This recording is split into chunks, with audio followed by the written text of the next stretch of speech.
This video explains the steps you ought to follow if you want to delete your videos from YouTube.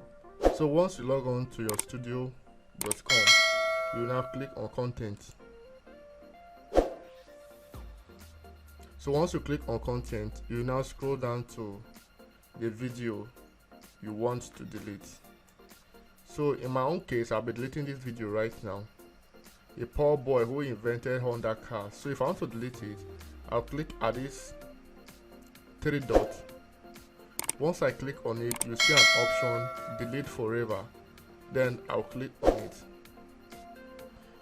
Now it will ask you permanently delete this video. You understand that deleting the video cannot be undone. So once you check that box, you now proceed and click on delete forever. Now the video has been successfully deleted from the YouTube channel. This is the way in which you go about deleting video. If you want to delete more than one, you highlight all the videos you want to delete. You click at this point, you now see an option delete forever. So if this video is helpful, do not forget to give it a thumbs up, like and share.